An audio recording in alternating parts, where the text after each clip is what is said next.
Emanuele Fernandes, 5 anos de idade, foi sepultada. Mais um corpo encontrado naquele desastre que aconteceu, causado pela empresa Samarco, ali em Mariana, em Bento Ribeiro, em toda aquela região ali de Minas Gerais. Muito triste o que aconteceu ali, mas existem culpados. E os culpados precisam ser responsabilizados. Eu não vi ainda, em nenhum momento, nenhum diretor da empresa pedir desculpas, por exemplo. Eu não vi ainda ninguém estender a mão àquele povo que perdeu ali o seu automóvel, a sua casa, o seu animal, que perdeu ali a sua criação, perdeu a sua galinha, perdeu o seu porco, perderam as suas plantações, perderam tudo. E o que nós vemos? Olha, uma multa bilionária. Gente, multa bilionária. Esse filme eu estou assistindo há 50 anos. Quem não se lembra do grande desastre que aconteceu na região serrana do Rio de Janeiro, Petrópolis, Nova Friburgo? Ali também houve uma multa bilionária porque não haviam cuidado dos reservatórios, da forma de escoamento da água. Sabe o que aconteceu com a multa bilionária? Prefeitos da região mudaram para o Rio de Janeiro, compraram apartamentos de cobertura na Vieira Solto, começaram a andar de Lamborghini, de Ferrari. Gente, nós precisamos socorrer, são as pessoas, as vítimas, as pessoas que perderam tudo, as pessoas que perderam os seus sonhos e até o motivo de viver. Eu acho que estamos novamente começando um outro engodo daqueles típicos do nosso país. Pense nisso. Programa Do Jeito do Jonas. Para você entrar em contato conosco, jonasgrebe@ig.com.br e no Facebook /Do Jeito do Jonas. Eu quero falar para você daquelas pessoas que nos ajudam. Ravena Produtos Profissionais para a Beleza. A Ravena é um produto que veio para revolucionar o mercado de beleza, o mercado de cosméticos em toda a Baixada Santista. Você dono de salão, você dona de salão de beleza, a Ravena vai ainda mandar um representante, se já não mandou, até aí o seu estabelecimento e atenda, porque realmente vale a pena conhecer os produtos Ravena. Dona Dolores Restaurante, ali na Praia da Enseada, na Avenida Miguel Stéfano, bem ao lado do aquário. Dona Dolores Restaurante é o melhor lugar do Guarujá, da Ilha de Santo Amaro, é o melhor lugar para você comer um peixe, o melhor peixe da região você come no restaurante Dona Dolores. Dito isto, quero apresentar o meu convidado, que é uma ilustre personalidade aqui da nossa cidade, e ele que é secretário municipal, que tem muitos trabalhos, muitos serviços prestados ao nosso município, à nossa comunidade, e muito me honra aqui a sua presença. Eu agradeço muito a Dilson Cabral por estar aqui conosco, é uma honra te receber. Olá Jonas, olá a todos os nossos amigos telespectadores que acompanham aí diariamente o seu programa. Eu posso dizer que é uma satisfação também, mais uma vez, estar aqui com o amigo Jonas, compartilhando desses poucos momentos. Que bom aqui. Que você gosta. Eu vou te explorar. Samarco. Pois é, vamos Mariana, enfim, a região. Vamos falar um pouquinho sobre esse assunto assim, mas só para concluir, né, minha Claro. saudação, eu costumo dizer que nós que ocupamos cargos públicos temos obrigação de prestar contas do nosso trabalho, Claro. não é verdade? E o seu programa é mais um instrumento fantástico para a gente cumprir esse papel de prestar contas do trabalho. Faço questão disso, de trazer aqui quem tem o que falar. Então, por isso que eu faço questão de vir aqui agradecer o espaço, o convite, com toda a satisfação que a gente vem aqui bater esse papo mesmo com a nossa população. E sobre, aí, dias logo após essa grande tragédia envolvendo lá o povo mineiro, o povo de Mariana e cidades ao redor, nós temos que ficar profundamente irritados, não tem jeito, né, com a situação. Perdemos muitas vidas por uma tragédia anunciada que se fala, né? Porque já começou a aparecer uma série de informações de que o que estava, esse colapso lá na barreira já estava previsto, já há muito tempo já estavam levantando o risco. Então isso é muito grave, isso mostra o quanto é importante a gente tratar com seriedade as coisas do nosso país. E olha, sem te interromper, já interrompendo, como é que eles conseguiam fazer isso e não serem perturbados? Eles doavam, em média, 80 milhões de reais nas campanhas políticas, tanto de vereadores da região, como de prefeitos da região, como de deputados da região, né, de governadores do estado, enfim, eles faziam essa distribuição de dinheiro que era um cala-boca, né, Adilson? Então, assim, primeiro perdemos muitas vidas, né? As vidas que foram perdidas por conta disso. Quem não, né, não faleceu, infelizmente, mas teve a sua vida totalmente transformada por perder bens, perder o seu ganha-pão.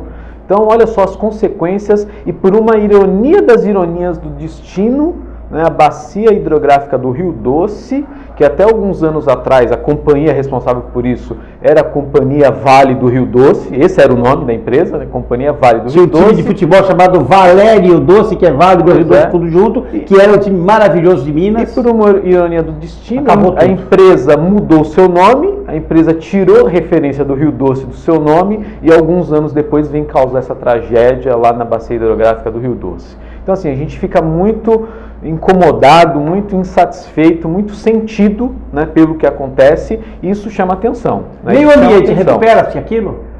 Infelizmente, vai demorar muito tempo para recuperar. Né? A mãe natureza, ela é muito sábia, né? Ela acaba se recuperando apesar de tanta agressão que o homem comete contra ela. Mas isso demora muito tempo, né? Não é da noite para o dia, não é na mesma velocidade em que a tragédia aconteceu.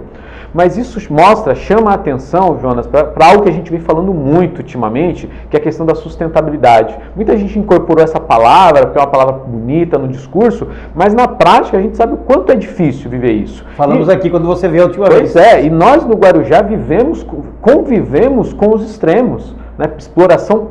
Extrema exploração da atividade econômica por causa do porto, ao mesmo tempo que a gente tem as nossas belezas naturais. Se a gente não trabalhar para encontrar o ponto de equilíbrio entre essas duas coisas, não é nem para só garantir a nossa sobrevivência, não. É para evitar esse tipo de desastre que aconteceu.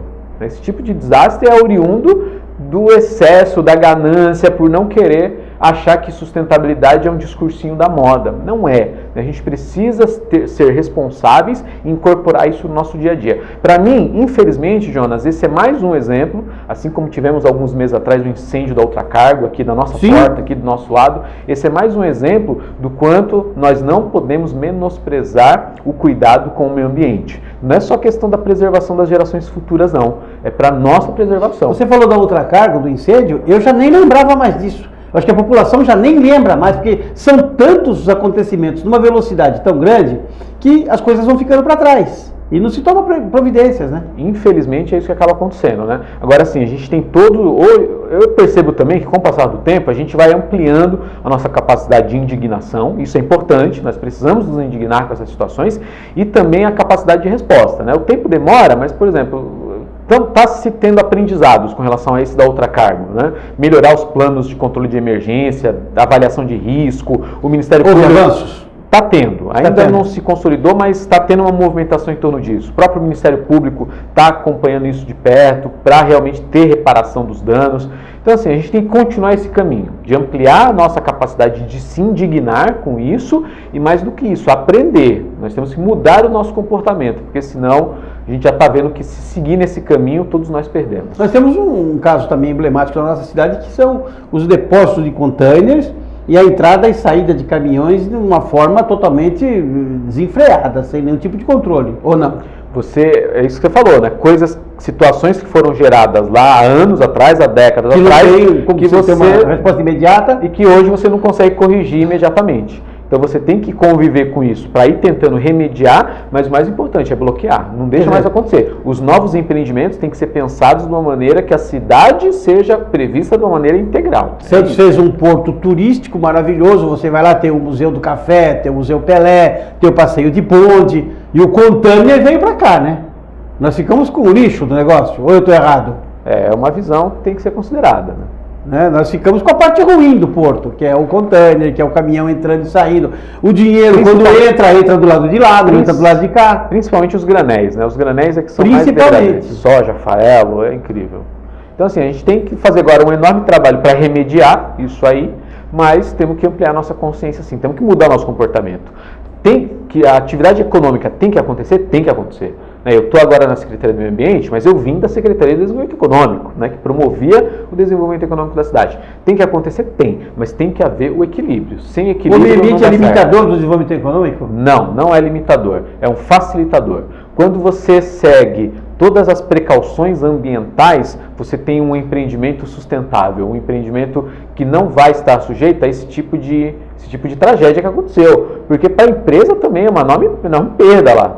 Todos perdem com isso. A população perdeu, a sociedade perdeu e os trabalhadores... A credibilidade se perde ou se recupera. Exatamente. A Samarco nunca mais vai ser vista como uma empresa de ponta, né? Porque perde credibilidade. E ela é uma das 10 maiores exportadoras do nosso país. Então não é qualquer empresinha que a gente está falando, né? E vem aqui esses trens a todo instante entrando aqui, parando aí a nossa travessia da barca, né? Então, os trens que vêm de lá. Exatamente. Então assim, Jonas, o que tem que ficar muito claro para nós o meio ambiente não tem como ser enxergado como algo que limita, ou o pessoal do meio ambiente é o do contra. Não, é claro. Em todas as áreas existem os extremistas, existem, né? Eu estou lá na área do meio ambiente. Os estados islâmicos do meio ambiente. A prefeita Antonieta, quando me convidou para estar à frente da Secretaria do Meio Ambiente, eu fui para lá como gestor público. E a minha visão é essa, a gente tem que olhar a cidade como um todo. Eu não posso olhar a questão ambiental de uma forma isolada, né? O ambiente faz parte de um todo. Mas as normas e regras ambientais que existem, se elas forem seguidas com harmonia, com razoabilidade, né, ou seja, sem os extremismos, sim, são regras excelentes para garantir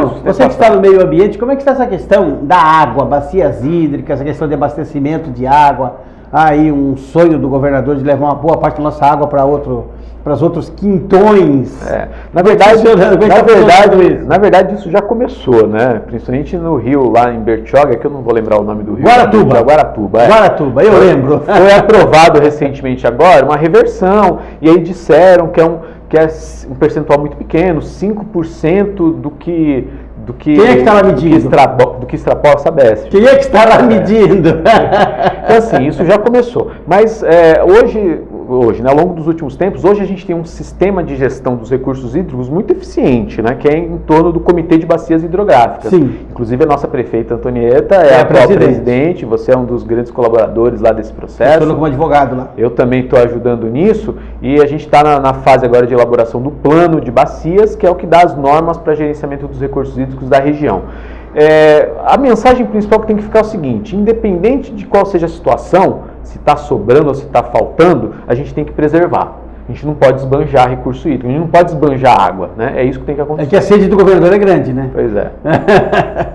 Muito bem, Adilson Cabral, secretário de Meio Ambiente aqui do município do Guarujá, que está nos honrando aqui com a sua participação em nosso programa. Vamos ao breve intervalo, daqui a pouquinho nós voltamos do jeito do Jonas.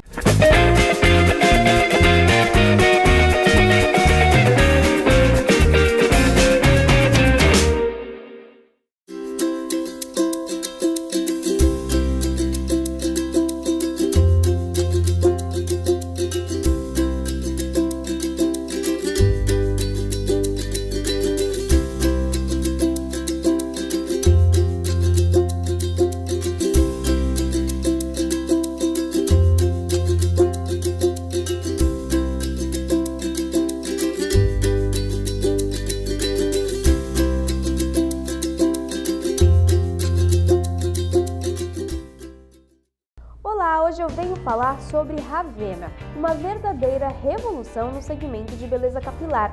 São produtos com qualidade diferenciada que utilizam matérias-primas importadas de diferentes locais do mundo. A marca trabalha com diversas linhas de tratamento para diversos tipos de cabelo. Tem a máscara Detox, que tira toda a oxidação dos fios. Tem o kit Amazon 3 Passos, que vem com o shampoo Amazon Clean, o Amazon Liss e o Amazon Finalis, e promove o selamento intensivo das cutículas. O kit Batana, que também vem com o shampoo pré-tratamento para limpar os fios, e vem com o redutor Impact Batana, que é um produto inovador e tem a função de realinhar os fios por muito mais tempo. E o Nano Keratin Fluido, que nutre os fios danificados quimicamente. A marca trabalha com outros diversos produtos.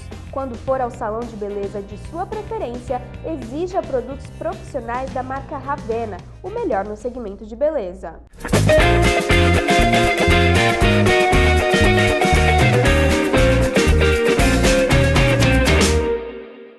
De volta para o segundo bloco do programa Do Jeito do Jonas. Você viu aí no intervalo a propaganda da Ravena. Ravena Cosméticos de qualidade, um produto que veio para revolucionar o mercado de cosméticos em toda a Baixada Santista. E Dona Dolores Restaurantes, Dona Dolores, que é o melhor lugar para você comer um peixe em toda a cidade do Guarujá. Você que é turista, está chegando aqui agora, está assistindo o nosso programa, ó, aqui na Avenida da Praia da Enseada, Miguel Stéfano, ao lado do aquário, Dona Dolores Restaurante, vale a pena você visitar. Adilson Cabral é o meu convidado, uma honra muito grande. Falamos bastante no primeiro bloco a respeito de Mariana, daquela catástrofe que tivemos em Minas Gerais lá com a Samarco, né, com aquela explosão ali, com aquele rompimento da barreira.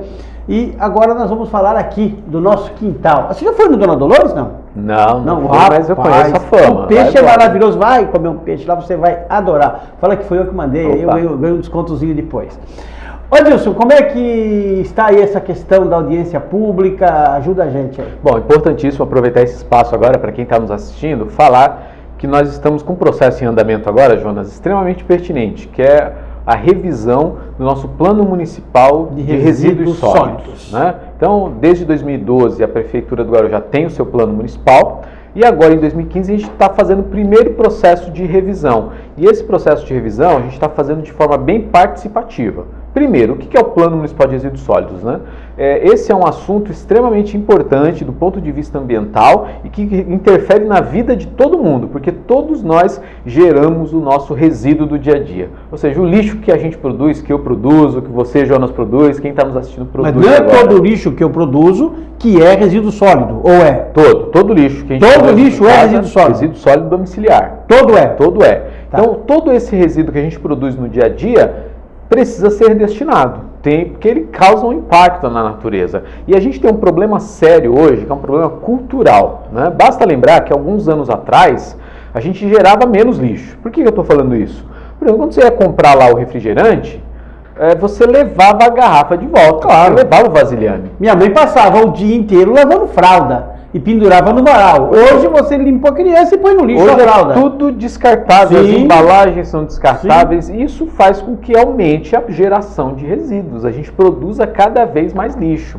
Então isso é um problema grave. Infelizmente, eu vou abrir um parênteses agora, infelizmente nós passamos por uma situação alguns meses atrás que ninguém gostaria de ter passado, mas eu gosto de aproveitar esses momentos de crise para aprender com ele, né? Que foi o tempo, aqueles dias lá que nós ficamos sem o serviço de coleta na cidade. Ficou parado, né? Ficou parada a coleta. O que aconteceu naqueles dias, Jonas? Todo mundo começou a ficar incomodado porque começou a acumular o lixo na sua casa.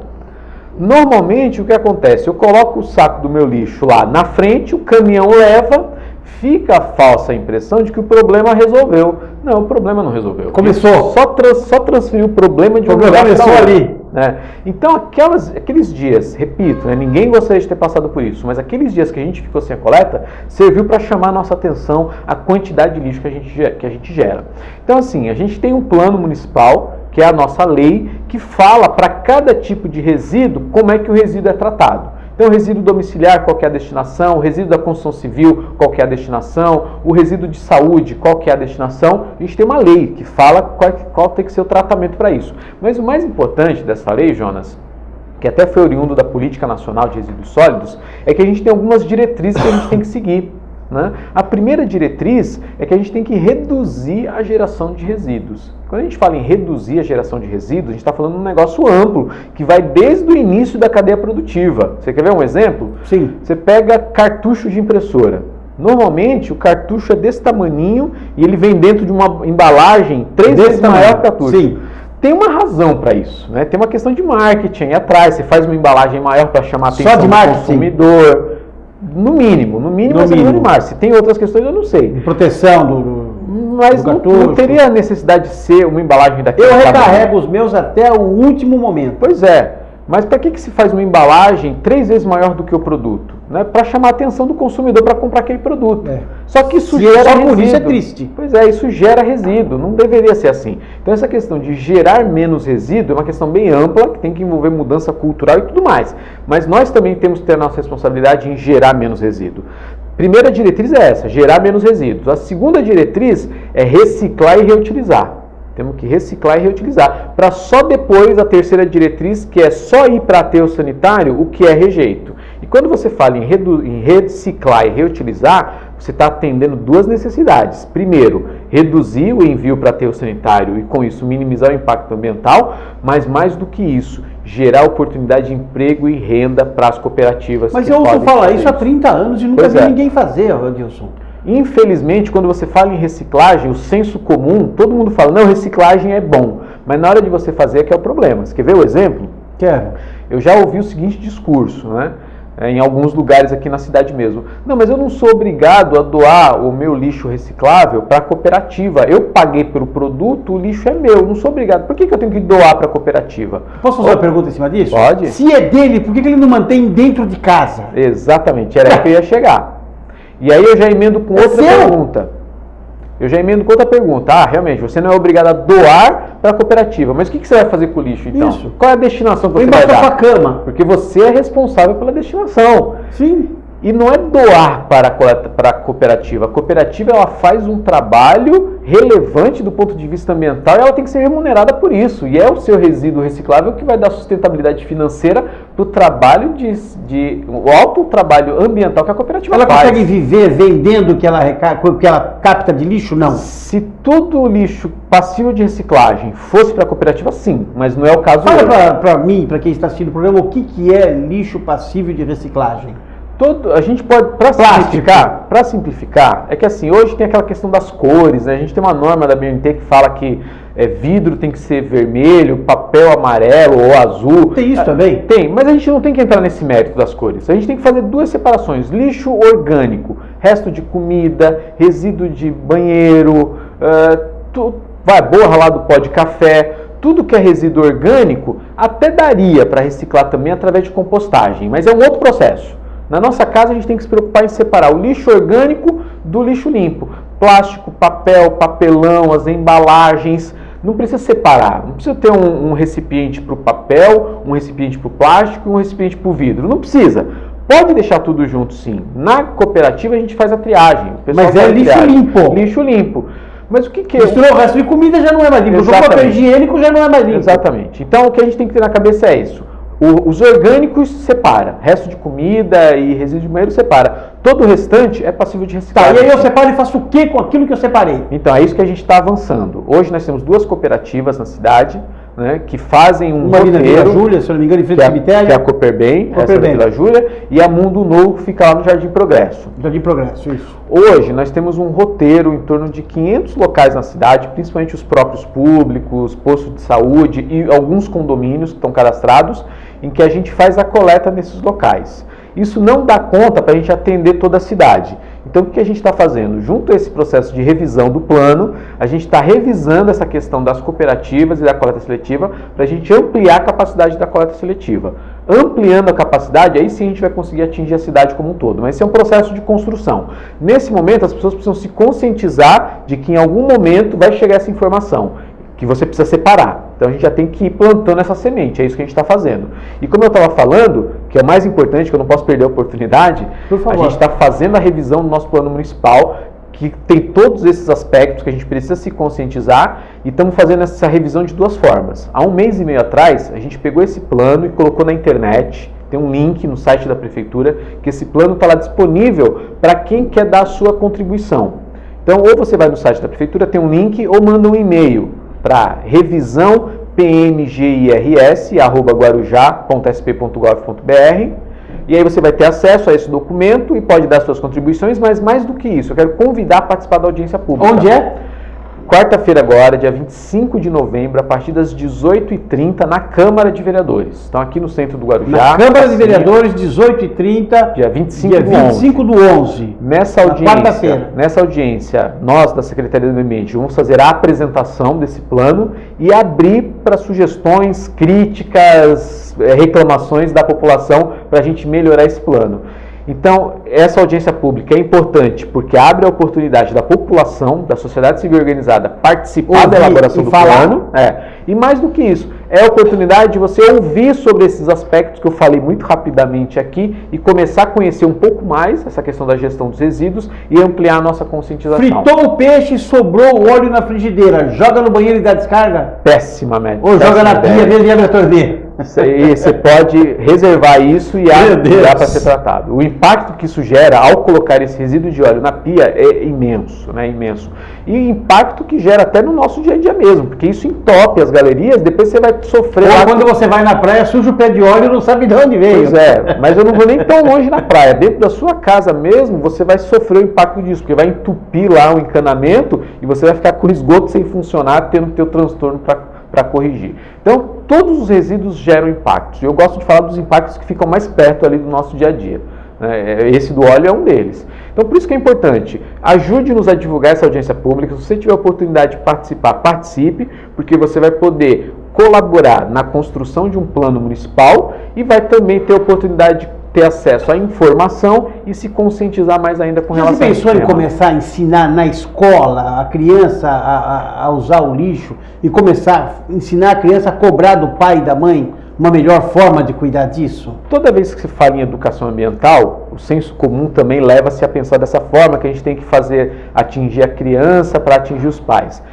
É importante fazer esse trabalho de conscientização ambiental com as crianças, mas isso aí meio que mascarava, Jonas, a ideia de que o adulto, né, não pode ser educado ambientalmente. Pode sim. Então, hoje em dia, as políticas de educação ambiental também focam os adultos. Também temos que desenvolver programa para os adultos, sim, porque é importante. Temos que continuar conscientizando as nossas crianças, até porque lá na frente eles serão adultos, sim, já conscientizados. Mas essa ideia de que é através da criança que você atinge o pai, não é só por aí não, precisamos atingir os pais também. Muito bem. Fala de novo a data, o local. 25 de novembro, a partir das 18h30, na Câmara de Vereadores, audiência pública de revisão do Plano de Resíduos. Estão todos convidados e mais do que convidados. Vamos lá porque é um momento muito importante da nossa cidade. Enquanto isso, o que a pessoa tem que começar a fazer em casa? Começar a se conscientizar, aí começando já a pensar como é que ela vai separar o seu lixo limpo do lixo úmido. Ela tem que ter o quê? Um local para colocar isso? Olha, com 2 recipientes já é suficiente, não precisa ter 5 recipientes não. Um para o lixo úmido, que é o lixo orgânico. Tá, e aí você mora num prédio, lá fora do seu apartamento tem um negócio grande, não sei como chamar aquilo. Container. Não, um tambor, assim, de plástico, também, onde as pessoas daquele andar colocam o lixo. Só que aí todo mundo vai colocar no mesmo lugar porque só tem um. Como é que faz? Não, aí os condomínios têm que se preparar para isso também. Então eu acho também que tem que dar uma corrida para cima do condomínio. Então, mas isso a gente já começou a fazer. Como eu disse, a estrutura que a gente tem hoje não dá para garantir a cidade toda. Mas nós já temos 200 condomínios que estão começando que já estão cadastrados, estão começando a trabalhar. É que infelizmente temos mais outros 200 na fila, né? Então a demanda é muito grande. Mas como eu disse, nesse processo de reestruturação, a nossa ideia é ao longo do tempo atingir toda a cidade. Muito bom. Adilson Cabral, secretário do Meio Ambiente. E olha, quarta-feira, dia 25 de novembro, 18h30, na Câmara Municipal aqui do Guarujá. Não deixe de participar, vá à Câmara Municipal, vá dar a sua opinião, falar qual é a sua dificuldade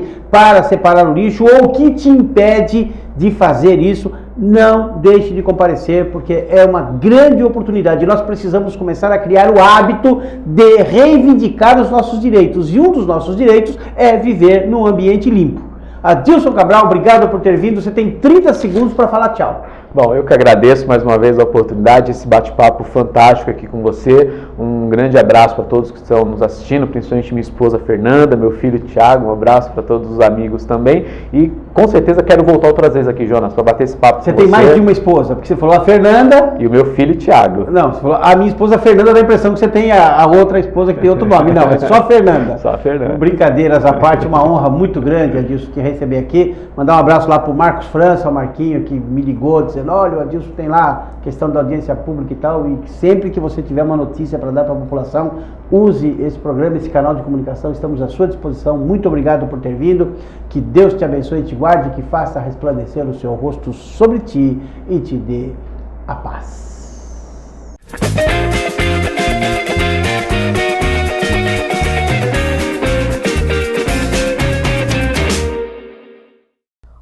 Hoje eu venho falar sobre Ravena, uma verdadeira revolução no segmento de beleza capilar. São produtos com qualidade diferenciada que utilizam matérias-primas importadas de diferentes locais do mundo. A marca trabalha com diversas linhas de tratamento para diversos tipos de cabelo.